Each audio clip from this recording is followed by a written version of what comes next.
Hello दोस्तों, एक बार फिर से स्वागत है आप सभी का तुल्य आर्यस ऑनलाइन क्लासेस में। मैं सुनील बादू प्रस्तुत हूँ लेकर के राजस्थान की कला व संस्कृति। और राजस्थान की वह कला व संस्कृति में हम बात कर रहे थे राजस्थान के लोक नृत्यों की। और राजस्थान में जो लोक नृत्य पढ़ रहे थे वो जनजातीय नृत्यों की बात हमने की थी। और जनजातीय नृत्यों में केवल दोस्तों जो हैं मीणा जाति के नृत्य हमारे रहे थे।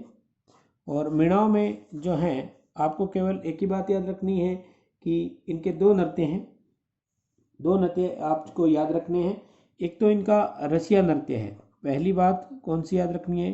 रसिया नृत्य। ये मीणाओं के द्वारा किया जाता है। समझ में? रसिया गीत वगैरह गाया जाता है, इसमें ज़्यादा याद रखने वाली बात नहीं है। दूसरा जो है नेजा नृत्य। नेजा नृत्य को आपको याद रखना है। समझ में प्रिय विद्यार्थियों?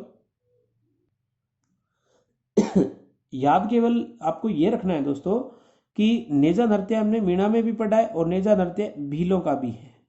किसका है? भीलों का भी नृत्य है। इस बात को थोड़ा सा आपको याद रखते हुए पढ़ना है।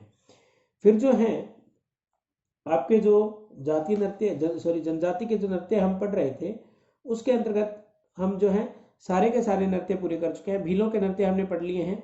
ग्रासिया जनजाति के नृत्य हमने पढ़े। सहरिया जो जनजाति हैं उसके हमने नृत्य पढ़ लिए हैं। और इसके बाद जो है कंजर जाति की भी हम बात कर चुके हैं। मीणा समाज की भी बात हमने कर ली है कि मीणाओं के नृत्य कौन से हैं। तो ये आपका एक पार्ट कंप्लीट होता है। इसके बाद जो थोड़े बहुत जातीय नृत्य हैं उनकी बात अपन यहाँ कर लेते हैं। कौन से नृत्य? जातीय नृत्य। तो जातीय नृत्य में सबसे इंपॉर्टेंट दोस्तों जो जाति हैं वो है कालबेलिया। कौन सी है? कालबेलिया जाति। तो कालबेलिया जो जाति है इसके नृत्यों की अपन बात कर लेते हैं।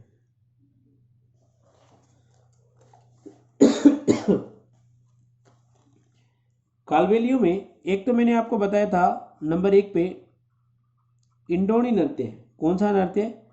इंडोनी नृत्य। इंडोनी आप सभी को ज्ञात है कि पानी लेने के लिए जब महिलाएं जाती हैं तो सिर और मटकी के मध्य एक छोटा सा इंस्ट्रूमेंट इस तरह का एक रखती हैं। इस तरह से यूं बनी हुई होती हैं। इसको इंडोनी बोलते हैं। आप सभी को, आप ग्रामीण क्षेत्र से हैं सभी समझते हैं, शहर वाले बच्चे नहीं समझते। चलो कोई बात नहीं, नहीं समझते हैं तो आप केवल इंडोनी नृत्य को समझिए। एक तो इसमें ये याद रखना है कि एक ये युगल नृत्य है। कैसा नृत्य है? युगल नृत्य है। और दूसरी जो बात याद रखनी है कि इसमें प्रमुख जो वाद्य यंत्र हैं, प्रमुख वाद्य यंत्र, ये वाद्य यंत्र जो है दो वाद्य यंत्रों का नाम आपको यहाँ पे याद रखना है। एक तो पुंगी बजाई जाती है और दूसरा जो वाद्य यंत्र है खंजरी। समझ में? दो प्रकार के वाद्य यंत्रों का प्रयोग जो है इंडोनी नृत्य में किया जाता है। और ये नृत्य किस जाति का है ये बात आपको याद रखनी है दोस्तों। तो कौन सी जाति का है? कालबेलिया जाति का है। यानी मांगलिक अवसरों पर यह नृत्य किया जाता है इंडोनी नृत्य। और कालबेलिया महिलाओं के द्वारा किया जाता है। पुरुष और महिलाएं दोनों करती हैं। युगल नृत्य है। इस बात का आपको ध्यान रखना है। इसी तरह से दूसरे नृत्य की अपन यहाँ बात कर लेते हैं जो कि कालबेलिया जाति का नृत्य है। आप दूसरा लिखिएगा दोस्तों शंकरिया। एक इनका नृत्य है शंकरिया नृत्य जो कि कालबेलिया जाति के द्वारा किया जाता है। तो शंकरिया में आपको याद रखना है कि यह प्रेम कहानी पर आधारित है। प्रेम कहानी पर आधारित। किस पर आधारित है? प्रेम कहानी पर आधारित नृत्य है जो कि कालबेलिया स्त्री और पुरुषों के द्वारा स्त्रियों के द्वारा किया जाता है। किसके द्वारा किया जाता है? स्त्रियों के द्वारा किया जाता है। या कुछ जगह आपको युगल नृत्य भी मिलेगा। हालांकि यह प्रश्न का विषय नहीं है। युगल है या पुरुष प्रधान है, महिला प्रधान है, इस नृत्य के अंतर्गत ऐसी बात आपसे नहीं पूछी जाएगी क्योंकि कुछ बुक्स में ये युगल मिलता है, कुछ बुक्स में ये महिला प्रधान मिलता है, कुछ में युगल मिलता है। तो ये दोनों बातें हमको मिलती हैं। इस बात पे हमें बिल्कुल भी ध्यान नहीं देना। केवल ये याद होना चाहिए कि प्रेम कहानी पर कौन सा नृत्य कालबेलियों का आधारित है। तो ये बात जो है शंकरिया नृत्य प्रेम कहानी पर आधारित है जिसमें अंगों का संचालन बेहद अच्छा होता है। समझ में? यानी इस तरह से आप लिख सकते हो कि अंगों का संचालन कलात्मक होता है। अंगों का संचालन कलात्मक होता है। कैसा होता है जी? अंगों का संचालन कलात्मक होता है। और विश्व धरोहर में भी ये नृत्य जो है हमारा शामिल है। और प्रेम प्रदर्शन इसके अंतर्गत किया जाता है, ये बात मैं आपको बता चुका हूँ। फिर जो है शंकरीय जो नृत्य है, इसकी प्रसिद्ध नृत्यांगना है एक गुलाबो। कौन है जी? गुलाबो सपेरा है ये, सभी में गुलाबो सपेरा के नाम से प्रसिद्ध है। जो है इसकी बात हम कर लेंगे पूरी डिटेल में, कोई दिक्कत नहीं है। आगे आपका एक नृत्य आएगा कालबेलिया नृत्य, उसके अंतर्गत जो है इसी में आएगा कालबेलियों में कालबेलिया नृत्य। गुलाबों की बात अपन थोड़ी सी डिटेल में करेंगे। तो शंकरीय नृत्य को आपको याद रखना है कि प्रेम कहानी पर आधारित नृत्य है, कालबेलिया जाति का नृत्य है। इसी तरह से हम तीसरी बात करते हैं, तो एक इनका नृत्य आता है पणिहारी। कौन सा नृत्य है? पणिहारी नृत्य। पणिहारी नृत्य की बात जो है दोस्तों हम कर लेते हैं यहाँ पे। तो पणिहारी नृत्य में आपको क्या ध्यान रखना है? एक तो पणिहारी नृत्य जो है आपका युगल है। पहली बात तो आपको ये याद रखनी है कि कैसा नृत्य है, कि युगल है, यानी महिला और पुरुष दोनों के द्वारा किया जाता है। इस बात का विशेष हमें ध्यान रखते हुए चलना है। तो युगल नृत्य है। कौन से नृत्य की बात कर रहे हैं? पणिहारी नृत्य की। और महिलाएं क्या करती हैं कि जब पानी लेने के लिए जाती हैं, पानी के लिए जब जाती हैं तो पणिहारी गीत गाती हैं और नृत्य करती हैं, उसी को हम पणिहारी नृत्य के नाम से जानते हैं। कालबेलियों का मुख्य नृत्य है, इस बात का ध्यान रखना है। फिर जो है आगे बढ़ते हैं, इसी के अंतर्गत एक नृत्य जो है उसका नाम लिखिएगा आप बागड़िया। कौन सा नृत्य है? बागड़िया नृत्य है। ये जो दोस्तों आपका बागड़िया नृत्य है, सभी को दिखाई दे रहा है, विजिबल होगा दोस्तों। तो बागड़ी नृत्य की बात अपन कर लेते हैं। तो ये महिला प्रधान है। कैसा है? महिला प्रधान नृत्य है, समझ में दोस्तों। तो जो बागड़ी नृत्य है, भीख मांगते हुए कालबेलिया स्त्रियों के द्वारा किया जाता है। ये प्रश्न बहुत बार पूछा हुआ है, इंपॉर्टेंट है दोस्तों, लिख लीजिए। भीख मांगते हुए, भीख मांगते हुए कालबेलिया स्त्रियों द्वारा किया जाने वाला नृत्य है। कालबेलिया स्त्रियों द्वारा किया जाने वाला क्या है? नृत्य है। कौन से नृत्य की बात की? बागड़िया नृत्य की। तो इंडोनी, शंकरिया, पणिहारी, बागड़िया ये इकट्ठे भी आए हुए हैं एग्जाम के अंदर कि कौन सी जाति के नृत्य हैं, या तो कालबेलिया जाति के नृत्य है। इस बात का हमें ध्यान रखना है। इसी तरह से इन कालबेलियों का एक नृत्य है जिसका मूल रूप से नाम ही कालबेलिया है। मूल रूप से नाम ही कालबेलिया है, समझ में? कालबेलिया नृत्य। तो ये भी क्या है? महिला प्रधान है। कैसा नृत्य है दोस्तों? महिला प्रधान नृत्य है। इस बात का ध्यान रखना है हमें। तो इसकी जो प्रमुख नर्तकी हैं उसकी बात अपन यहाँ कर लेते हैं। तो इसकी जो प्रमुख नर्तकी मिलती हैं उनका नाम मिलता है गुलाबो सपेरा। गुलाबो सपेरा मूल रूप से ये अजमेर की थी। ये अजमेर के पास एक क्षेत्र पड़ता है कोटड़ा क्षेत्र, वहां की मानी जाती है इनको, यानी मानी क्या जाती है, कोटड़ा क्षेत्र की है अजमेर की। और कालिया समाज, ये जो कालबेलिया समाज है, इसमें ये अध्यक्ष पद पे भी रह चुकी हैं। कहते हैं कि ये प्रथम महिला अध्यक्ष थी कालबेलिया समाज की, ऐसा सुनने में आता है। अभी तक मैंने पढ़ा नहीं है दोस्तों कहीं भी, लेकिन ये कालबेलिया समाज की अध्यक्षता जरूर बनी थी, यानी अध्यक्षा एक बार अध्यक्ष बनी हुई है। तो इन्होंने जो है शंकरिया है, बागड़िया है, जो नृत्य है, इनको विश्व में प्रसिद्ध करने का जो काम किया वो किसने किया? गुलाबो सपेरा। ये एक बार पूछा हुआ है कि कालबेलिया नृत्य की प्रधान नृत्यांगना कौन है, तो आपको उत्तर क्या देना है दोस्तों? गुलाबो बाई या गुलाबो सपेरा आपके ऑप्शन में लिखा हुआ आपको मिलेगा। तो ये आपके कालबेलिया जाति के नृत्य थे। इत्मीनान से आप लोगों को बहुत अच्छे से समझ आया होगा दोस्तों। हम जो है आगे नेक्स्ट बात करते हैं इन्हीं लोक नृत्यों के अंतर्गत। देखिएगा प्रिय विद्यार्थियों, तो प्रिय विद्यार्थियों हमने जातीय नृत्यों में बात की, कालबेलिया नृत्य की। फिर दो जातीय नृत्यों के अंतर्गत दूसरी जो जाति आती है गुर्जर जाति। कौन सी? गुर्जर जाति। और इस गुर्जर जाति का हमने टेबल के अंतर्गत एक बात की थी नृत्य की, तो वो नृत्य था कौन सा? चरी नृत्य। तो चरी नृत्य की हम दोस्तों यहाँ बात कर लेते हैं। तो चरी नृत्य में हमें याद क्या रखना है प्रिय विद्यार्थियों? एक तो आपको ये याद रखना है कि यह गुर्जर महिलाओं के द्वारा मांगलिक अवसरों पर किया जाता है। चरी नृत्य की बात कर रहे हैं तो लिखिएगा गुर्जर महिलाओं द्वारा मांगलिक अवसरों पर। कब किया जाता है? मांगलिक अवसरों पर किया जाता है। किसके द्वारा किया जाता है? गुर्जर महिलाओं के द्वारा किया जाता है। इस बात का विशेष ध्यान रखें आप। गुर्जरों का ये नृत्य है। तो महिलाओं के द्वारा किया जाता है, तो कैसा होगा, महिला प्रधान नृत्य है ये। और इस नृत्य में क्या करते हैं कि सिर पर चरी रखते हैं, सर पर चरी, चरी कहते हैं दोस्तों, ये एक कलश होता है पीतल का, किस धातु का, पीतल का कलश लिख सकते हैं आप।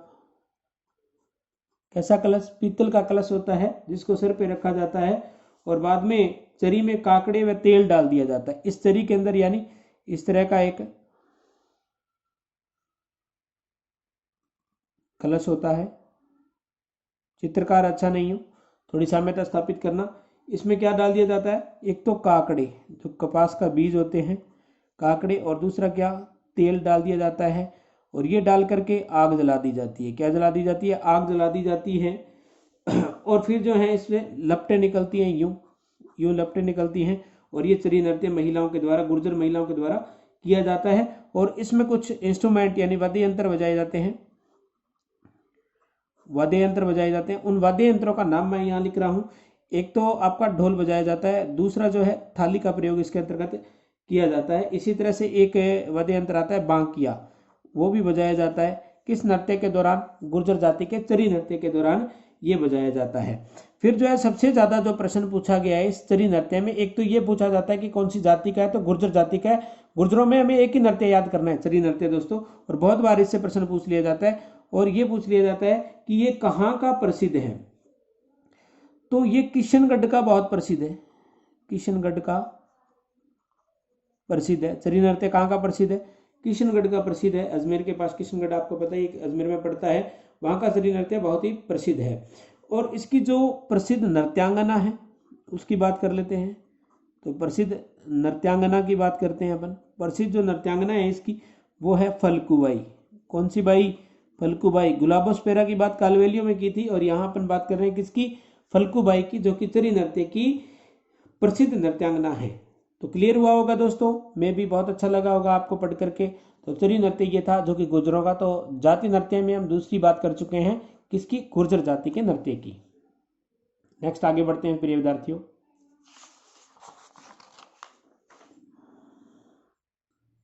तो दूसरी जो जातीय नृत्यों की बात हम कर रहे थे उसमें एक आपकी जाति है मेव। कौन सी जाति है, मेव।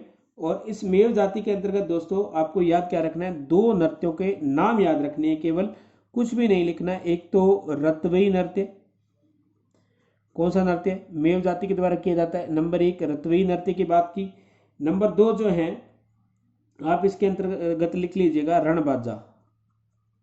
कौन सा बाजा, रणबाजा नृत्य। ये किसका नृत्य है, मेवों का नृत्य है। अलवर भरतपुर क्षेत्र में ये किए जाते हैं।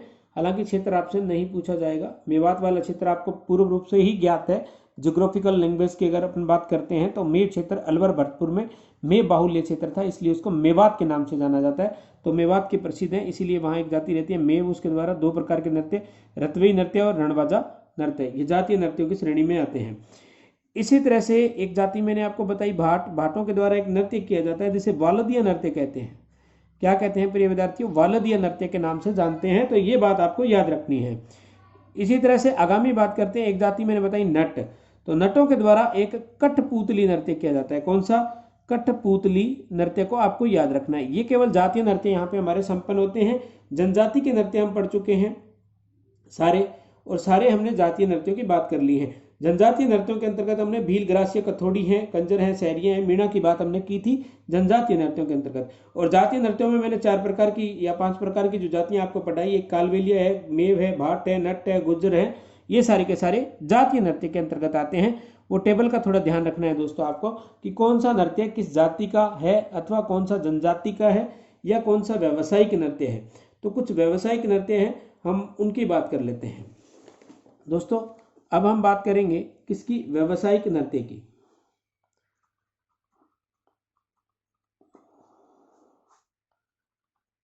व्यावसायिक नृत्य, तो व्यावसायिक नृत्यों में जो हमने बात की थी, एक तो इसके अंदर आपको भवाई नृत्य पढ़ना है। कौन सा, भवाई नृत्य की बात करेंगे। फिर जो है इसके बाद हम कच्छी घोड़ी की बात भवाई नृत्यों के अंतर्गत करेंगे। कच्छी घोड़ी ये नृत्य जो कि व्यावसायिक के अंतर्गत आता है। इसी तरह से जो शेखावाटी है, सॉरी ये कच्छी घोड़ी जो है शेखावाटी क्षेत्र का प्रसिद्ध है। तो हम बात कर रहे हैं। और व्यावसायिक जो है तेरह ताली। तेरह ताली जो है आपका धार्मिक नृत्यों के अंतर्गत भी आता है और व्यावसायिक लोक नृत्यों के अंतर्गत भी आता है, क्योंकि ये रामदेव जी के मेले पर किया जाता है। इस दृष्टि से ये धार्मिक नृत्य भी कहलाता है और व्यावसायिक नृत्य भी कहलाता है। ये जो है कुछ व्यावसायिक नृत्य हैं जिनकी बात हम कर लेते हैं दोस्तों। तो देखिएगा,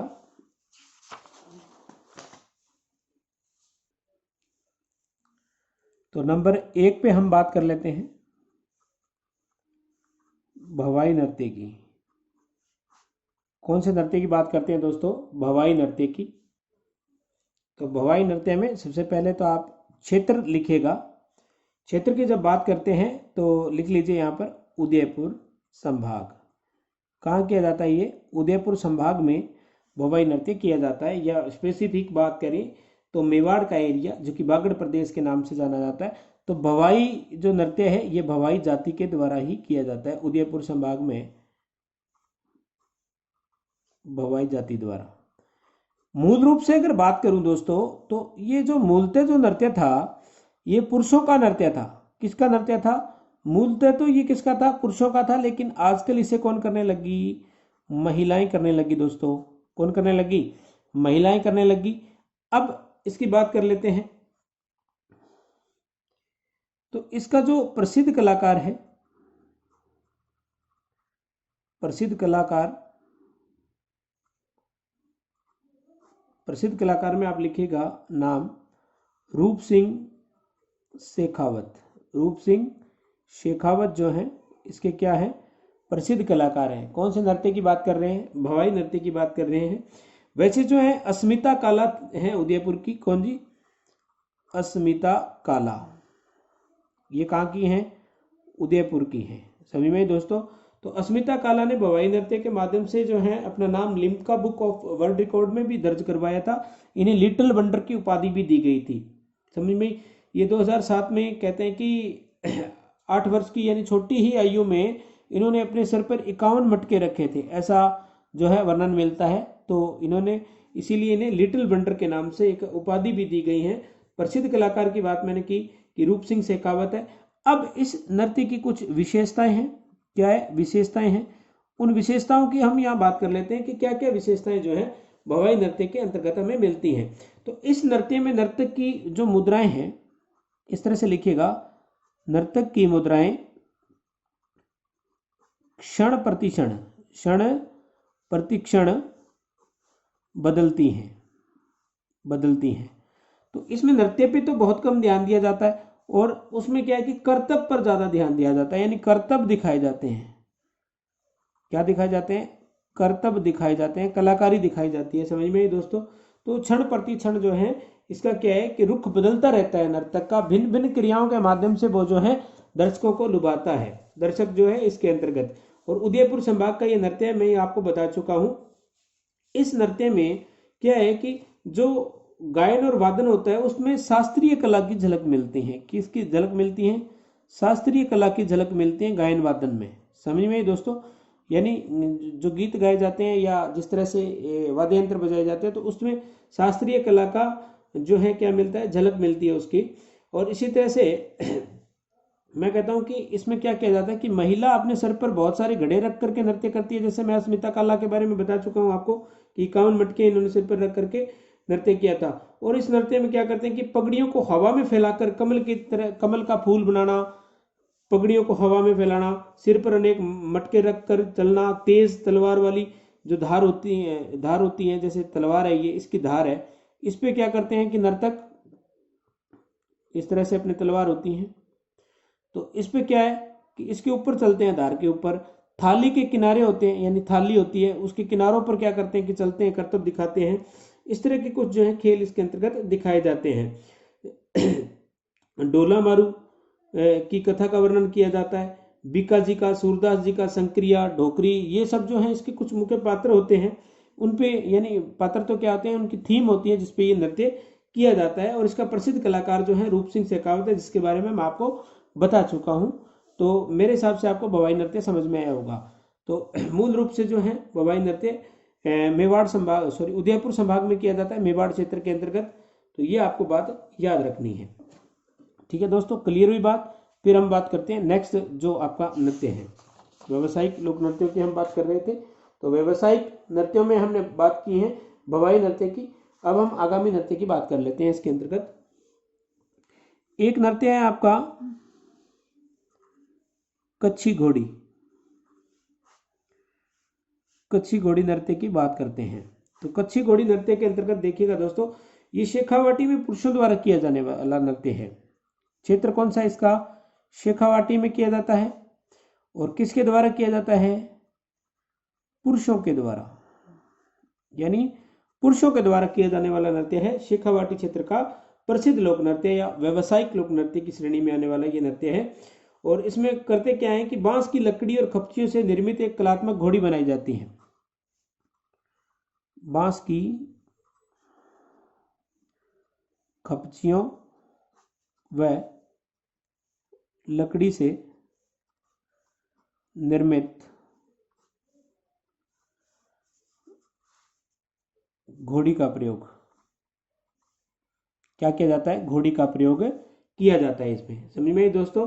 और क्या करता है कि कोई पुरुष जो है घोड़ी को धारण करके ये नृत्य करता है। नृत्य करते समय फूलों के खिलने तथा बंद होने का दृश्य ऐसा दिखाई देता है, यानी एक साथ जो है वो घोड़ी को ऊंचा करते हैं, एक साथ नीचे करते हैं। इस तरह से लगता है कि कोई फूल खिल रहा है और खिल करके फिर बंद हो रहा है। इस तरह का आवाज जो है कच्छी घोड़ी नृत्य में होता है। इसी तरह से इसके अंदर कुछ वाद्य यंत्रों का प्रयोग किया जाता है कच्छी घोड़ी नृत्य के दौरान। तो उसकी बात अपन कर लेते हैं। एक तो ताशा है, झांझ है, खड़ताल है। इस तरह के कुछ वाद्य यंत्र जो है इसके दौरान बजाए जाते हैं। और इसमें क्या करते हैं कि चार चार पुरुष होते हैं, एक चार पुरुष इधर और चार पुरुष इधर। इस तरह से जो है चार चार के युग्म में दो पंक्तियां बनाते हैं। कितनी बनाते हैं? पहली ये, दूसरी ये, दो पंक्तियां बना करके ये जो है नृत्य किया जाता है। दो दो पंक्तियों के माध्यम से किया जाता है। तो मैं भी आपको कच्छी घोड़ी नृत्य आपसे पूछा जाएगा कि किस क्षेत्र का प्रसिद्ध है। ये प्रश्न आज तक पूछा गया है कि किस क्षेत्र का प्रसिद्ध है, या तो ये पूछेंगे या कच्छी घोड़ी नृत्य किस श्रेणी में आता है। तो आपका उत्तर क्या होगा? व्यावसायिक श्रेणी का लोक नृत्य है। फिर जो है हम बात कर लेते हैं इसी के साथ साथ एक और नृत्य की, तेरह ताली। कौन सा नृत्य है? तेरह ताली नृत्य की बात कर लेते हैं। तो तेरह ताली नृत्य जो है जैसलमेर क्षेत्र का है, जैसलमेर का, या मूल रूप से मैं बात करूं तो मारवाड़ का है। किसका? मारवाड़ क्षेत्र का। वास्तव में क्या है कि ये नृत्य जो है रामदेव जी के मेले पे किया जाता है। किसके? रामदेव जी के मेले पर, समझ में आई? मेले पर आकर्षण का प्रमुख जो केंद्र है रामदेव जी के, वो यही नृत्य माना जाता है। कौन सा? तेरह ताली नृत्य। और ये कामड़िया पंथ की महिलाओं द्वारा, कामड़िया पंथ की महिलाओं द्वारा, किसके द्वारा किया जाता है? कामड़िया पंथ की महिलाओं के द्वारा या वधुओं के द्वारा इस नृत्य को किया जाता है। और इसमें ये कामड़िया पंथ की जो महिलाएं जो होती हैं ये 13 मंजीरें बांधती हैं। क्या करती हैं? 13 मंजीरें बांधती हैं और बैठ करके ये नृत्य करती हैं। कैसे करती हैं? बैठ करके इस नृत्य को करती हैं। और इसकी जो प्रसिद्ध नृत्यांगना है वो है मांगी बाई। प्रसिद्ध नृत्यांगना ये कौन सी है? मांगी बाई। तो अब तक हम कई बाइयों की बात कर चुके हैं। एक तो गुलाबो स्पेरा की बात की, वो तो कालबेलिया नृत्य की थी। उसके बाद फलकू बाई की बात की, वो चरी नृत्य की प्रसिद्ध नृत्यांगना थी। तेरह ताली की जो है वो मांगी बाई है। कौन है जी? मांगी बाई है। ये मांगी बाई जो है पाली से है। कहाँ से है? पाली से है। तो मांगी बाई इसकी प्रसिद्ध नृत्यांगना है। अब एक बात और इसके साथ साथ बता देता हूँ कि कामड़िया पंथ की वधुओं के द्वारा रामदेव जी के मेले के अवसर पर यह नृत्य किया जाता है। लेकिन ये जो नृत्य किया जाता है ये मेले का प्रमुख आकर्षण का विषय है। लेकिन अगर आपसे पूछ लिया जाए, बहुत बार परीक्षाओं में पूछ लिया जाता है कि जो तेरह ताली नृत्य है, तेरह ताली नृत्य, तो इसका जो उद्गम स्थल आपसे पूछ लिया जाए तो इसका जो उद्गम स्थल है वो है पादरला गांव। कौन सा गांव है दोस्तों? पादरला गांव। और ये पादरला गांव कहाँ पड़ता है? पाली जिले में। तो मूल रूप से तो ये पाली का है। कौन से गांव से आया है? पादरला गांव से आया है और पाली जिले से जो है ये निकला हुआ नृत्य है। बाद में धीरे धीरे करके ये रामदेव जी के मेले तक पहुंच गया और वहाँ जो है प्रमुख आकर्षण का केंद्र है। आजकल जो है इसको बहुत सारे लोग जो है वहाँ पे भीड़ होती है मेले में, खूब जो है मनोरंजन होता है, इस प्रकार से इसको देखते हैं। तो ये व्यावसायिक लोक नृत्यों की हमने बात की, जिसमें हमने सबसे पहले भवाई नृत्य की बात मैंने आपको बताया कि उदयपुर संभाग में भवाई नृत्य किया जाता है, जो कि जीविकोपार्जन के लिए किया जाता है, पैसे वगैरह कमाने के लिए पेशेवर जातियों के द्वारा। यानी भवाई जो जाति हैं उसके पुरुषों द्वारा पहले मूलतः किया जाता था, बाद में महिलाएं करने लगी, कर्तव्य दिखाने लगी। रूप सिंह शेखावत उसका प्रमुख कलाकारी, ये बात हमने की थी। उसके बाद हमने कच्ची घोड़ी की बात की, जो कि शेखावाटी क्षेत्र का पुरुषों के द्वारा किया जाता है और बांस की खपचियों से और लकड़ी से निर्मित एक घोड़ी होती है जिसको पुरुष धारण करता है और नृत्य करते हैं, कलात्मक दृश्य दिखाते हैं, जैसे फूल का बंद होना, फूल का खुलना, इस तरह के कुछ करतब उसके दिखाए जाते हैं। इसी तरह से जो है हमने तेरह ताली की बात की। तेरह ताली जो है मारवाड़ क्षेत्र का या जैसलमेर का प्रमुख लोक नृत्य है। उद्गम स्थल इसका पादरला गांव है, जो कि पाली के अंतर्गत पड़ता है। और पाली में इसकी प्रसिद्ध नृत्यांगना की हमने बात की कि मांगी बाई जो है इसकी प्रसिद्ध नृत्यांगना है और कामड़िया पंथ की बधुओं के द्वारा रामदेव जी के मेले के अवसर पर यह नृत्य किया जाता है और इसमें 13 मंजीरे बांधे जाते हैं। ये प्रश्न बहुत बार पूछा गया है, 13 मंजीरे बांधे जाते हैं, समझ में आई दोस्तों? तो इस तरह के कुछ जो है प्रश्न आपसे पूछ लिए जाते हैं लोक नृत्यों के दौरान। तो अब तक जो हमने बात की है दोस्तों, मैंने आपको टेबल दिखा रहा हूं जिसकी हमने शुरू में बात की थी। तो हमने सबसे पहले पढ़े थे क्षेत्रीय लोक नृत्य, हालांकि इसकी डिटेल में बात हम करेंगे। तो क्षेत्रीय लोक नृत्य ये इधर है सारे लिखे हुए, हमने इसकी बात कर ली। व्यावसायिक लोक नृत्य हमने कंप्लीट कर लिए हैं। उसके बाद जात के नृत्य थे, उसको भी हम कर चुके हैं। कालवेलियों के नृत्य, गुजरों के, मेव के, भाट के या नटों के जो भी नृत्य हैं उसकी बात अपने कर ली है। इसके बाद मैंने बताया था जनजातीय नृत्यों की बात की थी। तो जनजातीय नृत्यों में कुछ जातियां मैंने आपको बताई थी, भील, ग्रासिया, सहरिया, कंजर और मीणा, और इन सारी जातियों के नृत्य जो है हम कर चुके हैं। इसी प्रकार से जो है क्षेत्रीय नृत्य है उनकी बात हम आगामी क्लास में करेंगे। और क्षेत्रीय नृत्य के अंतर्गत हम घूमर को पढ़ेंगे, ढोल नृत्य को पढ़ेंगे, चंग नृत्य को पढ़ेंगे, ढप को पढ़ेंगे, गुड़ला पढ़ेंगे, डांडिया पढ़ेंगे, डिग्गीपुरी का नृत्य पढ़ेंगे, लागुरिया नृत्य पढ़ेंगे, बिंदोरी झालावाड़ वाला नृत्य भी हम बात करेंगे, इसकी पूरी डिटेल में करने वाले हैं। तो मेरे हिसाब से आप लोगों को बहुत अच्छा लगा होगा। तो आप जो है तुल्य आर्यस ऑनलाइन क्लासेस पर यूं ही जुड़े रहें। और मैं सुनील बादू आप सभी से गुजारिश करता हूं कि आप जो हैं मेरे छोटे भाई बहन हैं, शेयर जरूर करना। केवल क्या मांग रहा हूँ? शेयर मांग रहा हूँ, लाइक मांग रहा हूँ, कमेंट भी जरूर करना। अच्छा लगे तो जरूर बताना, जिससे कि दिल से उम्मीद जगती है कि हमारा पढ़ाया हुआ किसी को पसंद आया। कोई तो है जिसको पसंद आ रहा है। ठीक है दोस्तों, तो इत्मीनान से आप जुड़े रहें। आपका जो सिलेबस है वो संपूर्ण करवाया जाएगा। हालांकि सिलेबस मैं बार बार बोलता हूँ कि पूरा करवा दिए गए, फिर भी आप अगर कुछ बच्चे बात कर रहे थे, देखो मैं यहाँ थोड़ी सी बात करना चाहूँगा आपके साथ। एक तो लोक संत की बात की हमने, लोक संतों की बात कर ली है, समझे। इस लोक संतों में हमने बात की तो कुछ संत मैंने आपको बता दिए हैं, कुछ नहीं, लगभग संपूर्ण जो आपके पेपर की दृष्टि से इंपॉर्टेंट है वो करवा दिए। अगर आपको संप्रदाय पढ़ना है, ये अंडरस्टूड टॉपिक है, आपको पढ़ के जाना है संप्रदाय। ज़्यादा प्रश्न इससे नहीं पूछे जाएंगे। जैसे गौड़ीय संप्रदाय तो किसके द्वारा स्थापित है, जैसे वल्लभ संप्रदाय है तो वल्लभाचार्य के द्वारा, वो भक्ति और सूफी आंदोलन के अंतर्गत वहाँ आ गया है हमारे पास, तो कोई दिक्कत नहीं है, वहाँ से प्रश्न आएंगे तो हम सॉल्व कर लेंगे। जैसे संतों में बात कर ली आपसे कि रामानंद कौन थे, तो रामानंद पता है कि दक्षिण भारत में शंकराचार्य हुए। कौन हुए? शंकराचार्य हुए। ये भक्ति आंदोलन के प्रणेता माने जाते हैं दक्षिण भारत में। उत्तर भारत में रामानंद लेके, और इन्हीं के शिष्य संत पीपा, संत दन्ना, संत रेदास हम पढ़ चुके हैं अच्छे से। तो रामानंद को आपको पता होना चाहिए कि रामानंदी संप्रदाय किसके द्वारा चलाया गया, रामानंद के द्वारा चलाया गया।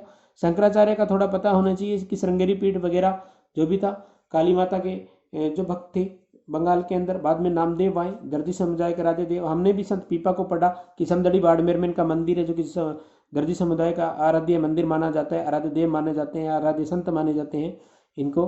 तो इन बातों का आपको थोड़ा सा कॉग्निशन यानी संज्ञान के माध्यम से आपको थोड़ा याद करते हुए पढ़ना है। तो मेरे हिसाब से नृत्य आपको समझ आ रहे होंगे। तो मैं आपका छोटा भाई सुनील बादू आपसे इजाज़त चाहूँगा। तब तक के लिए जय हिंद, जय भारत।